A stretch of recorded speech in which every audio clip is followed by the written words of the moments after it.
My mom died this year, and I haven't told some of my closest friends about that because I haven't wanted to talk about it.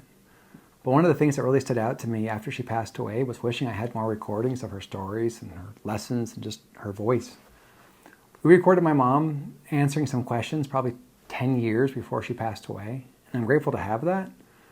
But I wish I'd had something from when she was in her 40s, when she was in her mental prime, old enough to remember her real experiences and young enough to still be close to everything. One of the things I've learned from her passing is that right now, in my late 40s, I have the clearest view of the circle of life that I'm ever going to have. I'm still young enough to remember what it feels like to be a teenager, and I'm old enough to have watched people move from young to much older.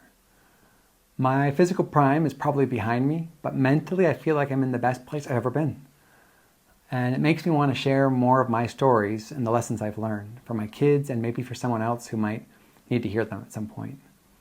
About a month ago, I was at a place called Pioneer Park in St. George, Utah. There's a spot there called the Crack, and it's really, really narrow. I've never been able to fit through it. But I woke up one day thinking, today's the day. And so my kids all went through it first, and then I started going in, and I had a legitimate panic attack, like a real one. One of my biggest fears is being stuck. And I reached this point where the crack in the rock was almost exactly the width of my chest. And my wife, Ruth, the person I trust most in the world, was already on the other side. And she said, Dan, you can do it. You're at the hardest part. Just push through and you'll be fine. And only because I trust her that much was I able to make it happen. I kept ramming my chest against the rocks until I squeezed through. I got out and my kids were cheering, and I didn't feel like I had completed my goal. I actually kind of felt like a loser. I was so afraid, and those feelings stayed with me for hours afterward. When I reviewed the footage later, I was actually proud of myself. I sent it to some of my close friends and said, "You have no idea how scared I am in this video." And their response was basically, "Oh no, Dan, we can definitely see how scared you are. But that video, it's the most scared I've ever been as an adult." And knowing that that was my max fear and that I still held it together, I'm proud of that. And I wouldn't have made it through that crack without Ruth's voice telling me I could do it.